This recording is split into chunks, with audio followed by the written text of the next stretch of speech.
은혜 받을 하나님의 말씀 레위기 14장 33절에서 57절까지의 말씀입니다. 레위기 14장 33절에서 끝절까지의 말씀 찾으셨으면 교독합니다. 제가 먼저 읽습니다. 여호와께서 모세와 아론에게 일러 가라사대 내가 네게 기업으로 준 가나안 땅에 너희가 이를 때 내가 너희 기업 땅에서 온 집의 문둥병 색점을 바라게 하거든. 그 집 주인은 제사장에게 와서 구하기를 무슨 색점이 집에 생겼다 할 것이요. 제사장은 그 색점을 버려하기 전에 그가 그 문둥병을 범죄하기 위하여 명하여 그 집을 회개한 뒤에 들어가서 그 집을 벌지. 그 색점을 볼 때 그 집 벽에 푸르거나 붉은 문의 색점이 있어 벽보다 우묵하면 제사장은 그 집에서 나와 그 집을 7일 동안 회개하였다가 7일 만에 또 와서 살펴볼 것이요. 그 색점이 벽에 퍼졌으면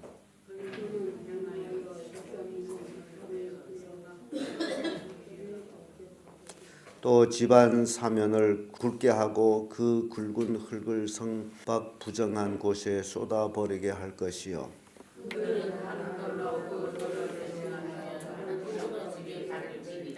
돌을 빼면 집을 긁고 고쳐 바른 후에 색점이 집에 복발하거든.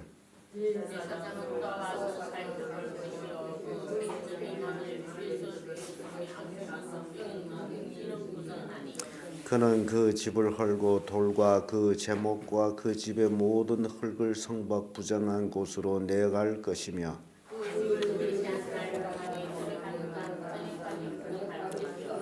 그 집에서 자는 자는 그 옷을 빨 것이요 그 집에서 먹는 자도 그 옷을 빨 것이니라.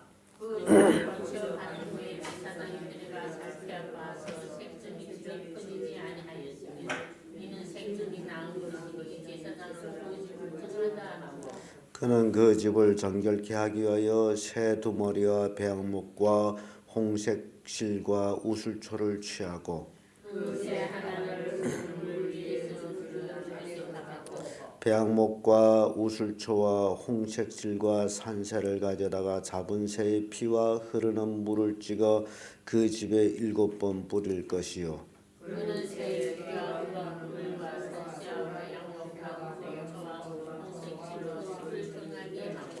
그 산새는 성박들에 놓아 그 집을 위하여 속할 것이라. 그리하면 정결하리라.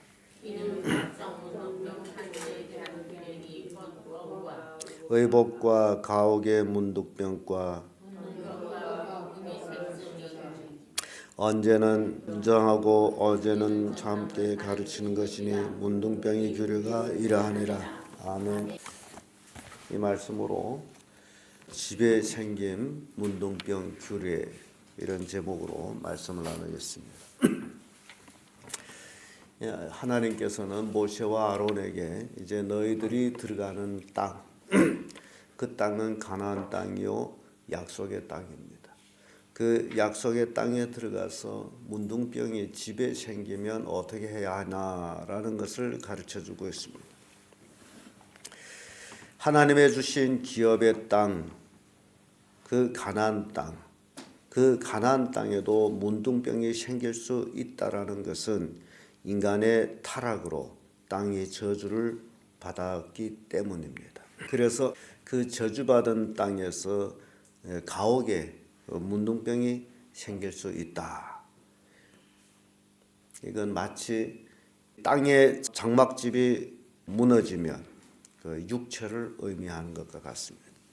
그래서 고린도후서 5장 1절에 만일 땅에 있는 우리 장막집이 무너지면 하나님께서 지으신 집 곧 손으로 지은 것이 아니요 하늘에 있는 영원한 집이 우리에게 있는 줄 아나니라는 그런 말씀입니다. 우리 인간의 몸은 장막집, 우리가 살고 있는 집과 비슷하게 집은 인간이 살기 위해서 있다면 우리 몸은 영혼이 살기 위해서 있는 것입니다. 그런데 가끔 이 몸에 이상이 생깁니다. 질병이 생깁니다. 그래서 모든 것들을 이렇게 볼 때는 죄악적인 것이다라는 겁니다. 그래서 이 이스라엘 백성이 가나안 땅에 들어가 살 때에 혹 집에 어떤 반점이 생기면, 그래서 그 반점이 생기면 제사장이 와서 진찰하게 돼 있는데 집을 비웁니다. 그리고 제사장이 그 반점을 보고 벽보다 우묵하게 되고 또 반점이 퍼지게 되면, 지금 쉽게 말하면 곰팡이에요. 그런 것들이 생겼을 때 이거는 문둥병이다, 악성 문둥병이다, 그러게 되면 집을 이제 7일 동안 비워가지고 또 다시 점검하고, 그래도 그렇다면 벽을 긁고 또 반점이 생긴 돌은 빼버리고 새 돌을 넣고 등 여러 가지 조치를 하는 모습을 봅니다. 그래서 이 문둥병이라는 것은 우리 지금 신약 시대에 와서 쉽게 죄악성을 얘기하면 된다. 내 삶 속에 저거만한 죄악이라도 생기면 그 죄악이 퍼져서 온 몸을 망하게 하고 있다라는 사실. 사람들은 죄악의 낙을 누릴지는 모르지만은, 그러나 그것을 인해서 내가 파멸로 간다라는 그것을 문둥병을 통해서 우리에게 보여주고 있습니다. 그러면 집에 문둥병이 생기면 어떻게 해야 되냐? 33절에서 42절까지의 말씀에는요, 사방벽을 긁어라. 제사장이 와서 판단했더니 이거는 문둥병이다. 그래서 7일 동안 집을 폐쇄하고 제사장이 와서 또 진단을 해요. 진단했더니 이거는 참으로 문둥병이다.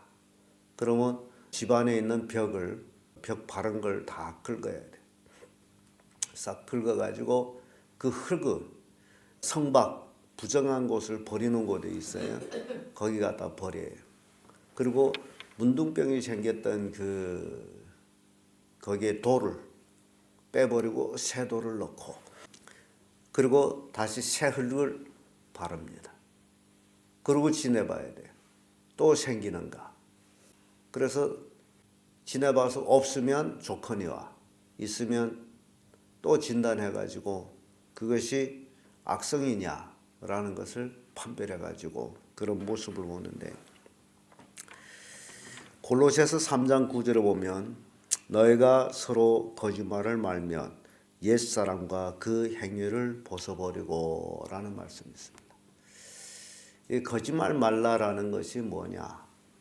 그 뒤에 말씀 보면 옛사람과 그 행위를 벗어버리고, 그 옛사람과 그 행위를 벗어버리지 않고서 벗어버린 것처럼 하고 있는 것이 거짓말.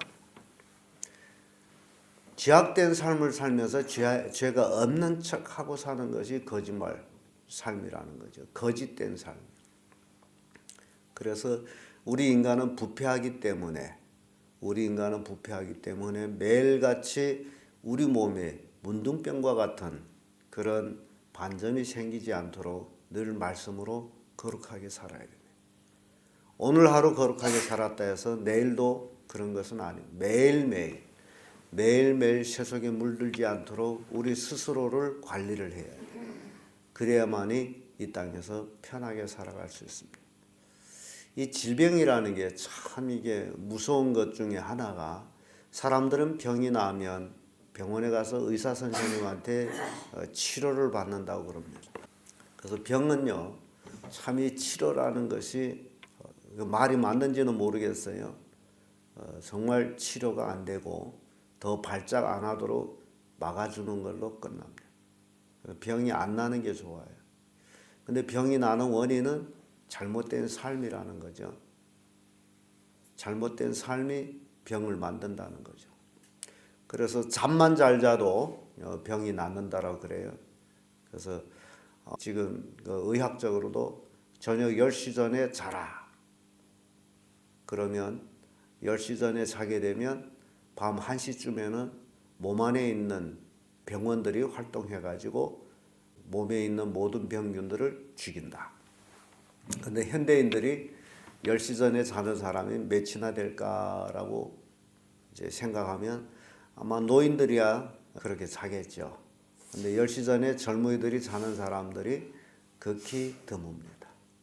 그러면 젊었을 적에는 이게 뭔 10시 전에 자면 건강해진다. 안 믿어요. 그러나 그 몸이 이제 나이 좀 들고 나면 요것저것 그 다음에 아픈 것들이 나타나기 시작하는 거예요. 이게 삶이 자기를 그렇게 병들게 하는 거예요. 술 먹는 것도 마찬가지예요. 젊어서 체력이 왕성할 때 뭐 하루에 술 한 컵 먹던 앉은 자리에서 한 컵 먹던 나는 아무 일도 없어라는 사람 정말 이로운가? 그렇게 술장군들을 보게 되면 이로운 사람 하나도 없어요. 다 몸이 망가져요. 나중에 정신세계까지 망가져요. 술 먹는 사람이 정신세계까지도 다 잘못되어 있어요. 술 마귀의 피라고까지도 합니다. 마귀짓해 술 먹고. 그래서 이 몸이 망가진다라는 것은 바로 평상시에 쭉 그의 삶과 습관이 그를 그렇게 만들고 있다라는 겁니다. 그래서 성도들은요, 신앙생활하는 성도는 이게 그저 교회 왔다 갔다 뭐 예배 드렸다 그거 아니고 삶이 거룩한 삶, 믿음의 삶, 매일매일 세속과 싸워 이기는 삶, 이게 신앙의 삶입니다. 교회 와서 예배 드리고 돌아가서 지멋대로 세상 사람과 똑같이 산다면 그 예배는 아무 의미가 없습니다. 하나님께서 그 예배를 안 받아요. 지금 집에 문둥병이 생겼다. 벽에 문둥병이 생겼다. 그러면 제사장이 와서 진찰하고서 이거는 문둥병이다. 어찌라 그러죠? 벽을 싹 긁어버리는 거예요. 싹 긁어버리고 그 문둥병 났던 자리에 돌도 빼버리고 새 돌을 집어넣고 새 흙을 발라요. 우리가 종양이 생겼다 하면 병원에 가서 그 종양을 도려내는 것과 똑같은 의미를 가지고 있습니다. 병원에서 환처에 대한 치료를 해주는 것과 똑같은 의미를 이 문둥병이 집에 생긴 것에 대한 것과 똑같은 거예요. 그래서 벽도 새로 바르고 문둥병이 없어졌다.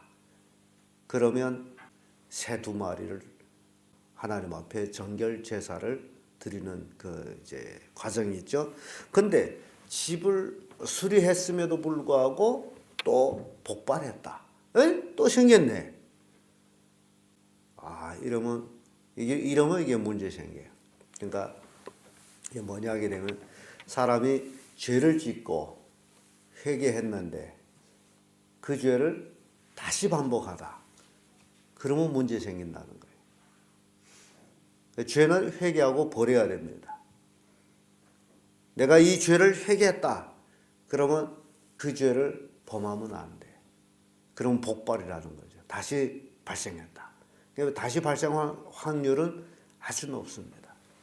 그러면 이 집에 흙을 사면벽을 싹 긁어내고 돌을 빼내고 새 돌을 넣고 흙을 밝았는데 새로운 흙 발랐는데 또 다시 생겼다. 그랬더니 오늘 본문의 말씀은 43절에서 47절에 아예 이 집을 헐어버려요. 이건 무서운 거예요. 이 집을 헐어버려서 돌이다 흙이다 제목이다 하는 걸 다 성밖에 부정한 것을 버리는 것 같다 버립니다. 왜 버리느냐? 이는 악성문둥병이라는 거예요. 악성이라는 게 재발하는 거는 악성이라는 거예요. 용납이 안 되는 거다. 사람이 죄에 악성죄가 있어요. 그 고범죄라고 그래요. 그래서 시편 기자는 나 고범죄를 짓지 않게 해달라고 기도하기다. 그 김유신 장군에 대한 그 이야기가 나오죠. 제가 어렸을 적에 들은 건데 어떻게 소망이 없어가지고 나라를 위해서 자기 몸을 키워야 되는데 그걸 잃었어요. 그래서 매일같이 기생집에 나들고 곤드레 만드레 취하고 그렇게 인생을 살아가는데 김유신 장군이 아니죠. 청년 때 타고 다니는 말. 일단 김유신이 술에 취해서 말에 턱 엎드게 되면 말이 가는 데 있어요. 기생집으로 가요. 그거는 코스예요. 어느 날 어머니가 아들한테 네가 이렇게 살아야 되겠냐? 나를 위해서 살아야 될 사람이 이렇게 기생집에 출입해서 살면 되겠냐? 그래가지고 큰 교훈을 받고 결단을 내리면 나 다시는 이제 기생집으로 안 간다. 근데 또 어느 날 친구들 같이 술을 곤드려 만들어 취하고 말등에 엎대서 가는데 말이 곱게 어디를 가세요? 기생집으로. 우리 주인이 뭐 취하면 가는 곳인가나 말도 그렇게 알고 갔어요. 갔더니 기생이 마중 나오잖아요. 퍼뜩 정신 차려서 봤더니 자기가 어디로 왔어요? 기생집으로 왔어요. 그래서 자기가 어떻게 했어요? 다시는 안 간다. 그래가지고 그 자리에서 칼을 빼가지고 이놈! 주인 마음도 모르는 게 어찌 주인을 타고 다니느냐 하고서 그 자리에서 말목을 쳐서 죽이고요. 그리고 쟁쟁쟁쟁 걸어서 집으로 가요. 그게 결단이라는 거예요. 대단한 결단이에요. 복발하지 말라 그 얘기죠. 복발하면 구할 길이 없다는 겁니다. 성경에도 집을 사면 흙을 싹 긁어내고 쇠돌을 넣고 다시 대수리했음에도 불구하고 어째요? 다시 문둥병이 생겼다. 그랬더니 이건 구할 길이 없어. 악성이야. 그러면 어떻게 한다고요? 헐어버려야 돼. 싹 헐어버려야 돼. 새로 지어야 돼. 이 헌다라는 것은 죽는다는 것과 똑같은 거예요. 이 장막집이 무너지는 거예요. 그러니까 하나님이 악성은 살려두지 않아요. 죽여버려요. 그러니까 여러분 아셔야 돼요. 신앙생활이 하나님을 만홀히 여기는 삶이 아니에요. 하나님은 하나님이에요. 나는 인간이고 나야 뭐 이랬다 저랬다 할 수는 있지만은 하나님은 그렇지 않다는 거죠. 하나님은 말씀하신 그 말씀대로라는 겁니다. 그래서 하나님이에요. 하나님은 절대 타협이라는 게 없어요. 죄와 타협이 없습니다. 그래서 우리의 삶이 하나님 앞에 복받는 삶이 되기 위해서는 이 복발이라는 다시 발생하는 그런 것이 없도록 해야 돼요. 그래서 아예 헐어버리고 새 것을 지어요. 디도서 3장 5절의 말씀 보면 우리를 구원하시되 우리의 행한 바 의로운 행위로 말미암지 아니하고 오직 그의 긍휼하심을 쫓아 중생과 씻음과 성령의 새롭게 하심으로 하셨나니. 우리가 예수 그리스도를 믿고 꼭 걸쳐야 될 과정이 있다면 그것이 중생이라는 과정. 중생, 씻음, 그리고 성령으로 새롭게 하는 것. 니고데모하고 예수님이 대화 중에 예수님은 분명히 말씀하셨어요. 니고데모를 향해서 사람이 거듭나지 아니하면 하나님 나라를 볼 수 없다. 사람이 다시 나지 아니하면 하나님 나라를 볼 수 없다. 오늘날 수많은 그리스도인들이 있습니다. 수많은 예수 믿는 사람들이 있습니다. 그러나 진정 거듭난 예수 믿는 사람이 몇이나 되느냐라는 거예요. 그게 중요한 거지 교회 나온 숫자가 중요한 게 아니에요. 교회 나온 사람이 100여 명, 1000여 명, 만여 명이 된다 할지라도 거기에 거듭난 사람이 없다면 아무 의미가 없습니다.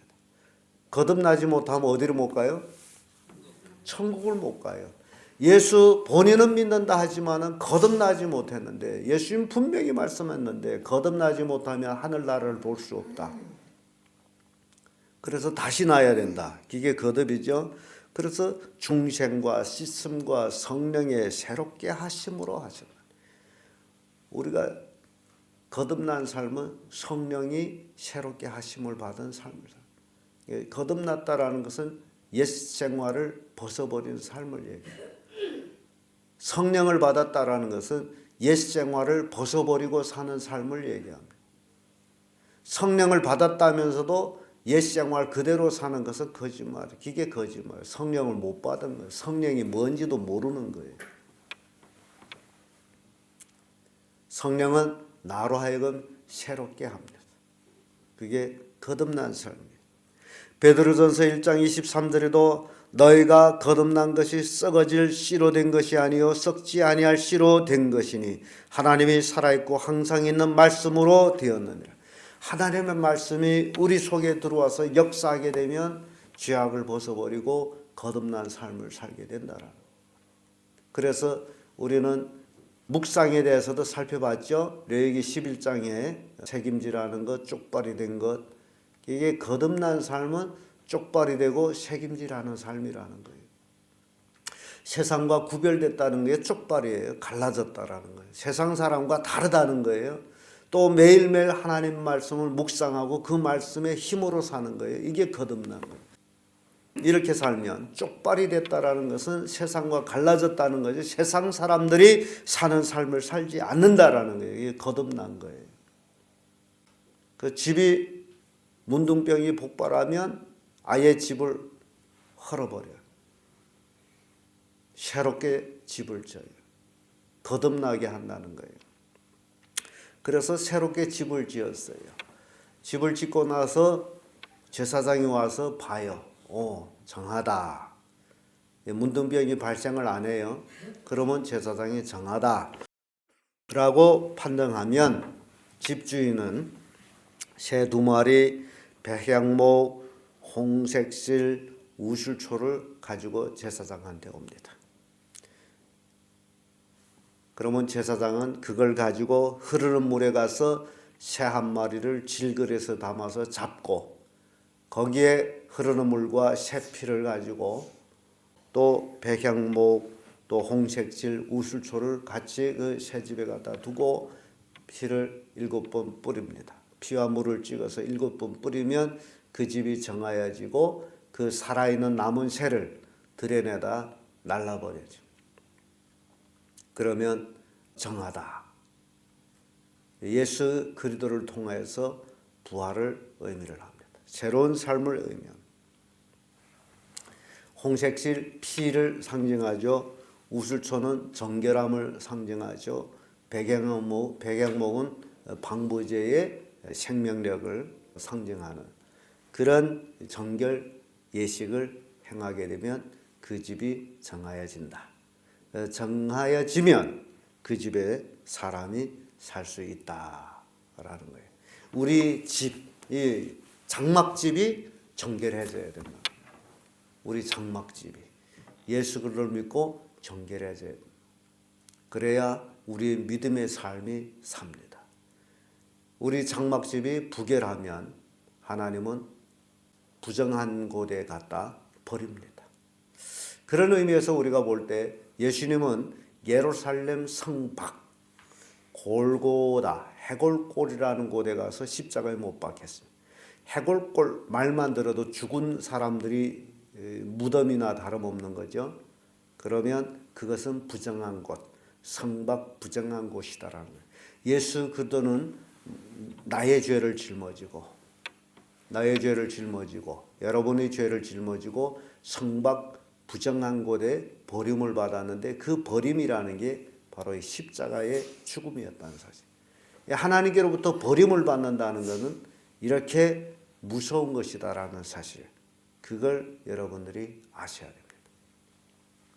그래서 아버지여 어찌하여 나를 버리시나이까 라고 예수님이 십자가상에서의 외침이었죠. 그게 버림이라는 거예요. 왜 버림을 받습니까? 죄를 걸머졌기 때문에. 우리가 왜 하나님께로부터 버림을 받느냐? 죄가 용서받지 못하고 복발하면 그 말씀이에요. 그래서 신앙생활이라는 게 매일매일 우리가 정결하게 사는 삶이 신앙생활입니다. 이게 생활이라는 게 삶이죠. 참된 그리스도인은 매일매일 하나님의 말씀으로 사는 자들을 놓고 하는 말이다. 교회 왔다 갔다 하는 게 취미생활로 교회 왔다 갔다 하는 사람들이 있어요. 자기 취미예요. 그러나 하나님 앞에는 아무 의미 없는 삶이에요. 하나님 앞에 온전하게 되는 것은 바로 문둥병이 없는 삶이에요. 그 말은 우리의 삶 속에 죄가 없는 삶, 거듭난 삶, 거룩한 삶, 의로운 삶. 이게 하나님의 자녀라는 겁니다. 그러니까 여러분 스스로 자기를 내가 하나님의 자녀가 맞냐 안 맞냐 바깥에서는 몰라요. 겉보기 때문에. 자기 스스로는 알아요. 내가 하나님의 자녀인가 아닌가를. 아니면서도 자녀인 척하고 사는 사람들이 있어요. 그게 굉장히 불행한 일입니다. 거듭나야 되는데 거듭나지 못하고도 거듭난 것처럼 하고 있습니다. 옛날에 진시황 때 있었던 이야기예요. 진시황은 그 악기 합주를 듣기를 좋아했어요. 기악 합주. 그래서 그 왕궁 앞에 광장에서 그 기악 합주하는 사람들이 한 1000여 명이 거기 서서 다 같이 악기 기악 합주라고. 소리가 굉장히 웅장했겠죠. 근데 그 중에 한 사람, 악기를 다루지 못한 사람이 한 사람이 있었어요. 그 사람은 어떻게 관결로 이렇게 일자리를 만들어서 거기 들어가서 지금 진시황 때 밥 먹고 사는 사람이, 그러니까 이렇게 그 피리를 가지고 모든 사람이 다 이렇게 흔들며 불잖아요. 그러니까 자기는 불 줄 모르지만은 입에 대고서 흉내만 내는 거죠. 그리고 1000여 명인데 한 사람 정도야 뭐 소리가 나든 안 나든. 그래서 매일매일 이렇게 봉급을 받고 이제 살았어요. 그러다가 진시황이 죽고 나서 진시황 아들이 왕위에 올랐어요. 근데 참 이 아들은 아버지와 틀리게, 이 아버지는 기악 합주를 듣기를 좋아하는데 이 아들은 독주를 듣기를 좋아해요. 그러니까 매일매일 한 사람씩 들어와서 독주를 해야 돼. 그런데 마침 이 사람이 들어올 그 당번이 됐어요. 어떻게 됐을까요? 자기 당번이 된 거나 슬쩍 도망을 쳐버렸어요. 이게 참 재미있는 이야기예요. 이게 우리가 신앙생활도 마찬가지입니다. 믿는 척 하는 게 아니에요. 믿는 삶이에요. 왜냐하면 믿는 척, 지금까지는 믿는 척 할 수 있습니다. 그러나 예수님이 재림하실 때에 그 믿는 척 하는 그 척이 어디를 가게 될까요? 지옥을. 그래서 우리는 정신 차려야 돼요. 오늘 이 집에 생긴 문둥병에 관한 규례를 우리가 살펴볼 때, 이 집이라고 생각하지 말고, 내 몸, 이 육신의 장막집이다 라고 생각하면 은혜가 됩니다. 왜냐하면 내 몸에 어떤 환처가 생기면 병원에 가서 도려내고 약 바르고 수술하고 그래야 되죠. 근데 그게 온몸에 퍼졌어. 병원에서 할 길이 없다. 그럼 병원에서는 치료 못한 사람들을 놓고 어떻게 얘기합니까? 이제는 집에 가서 먹고 싶은 거 먹고 갈 때 가시오. 그런 얘기를 하죠. 의사도 못 고쳐. 그러니까 우리 잘못된 삶은 하나님이 아예 헐어버린다. 새로 짓는다. 그래서 그런 것들을 이렇게 쭉 마음에 상기하면서 우리 매일매일 삶이 하나님의 말씀에 순종하는 그런 삶을 사는 귀한 성도들 되기를 예수님 이름으로 축복합니다.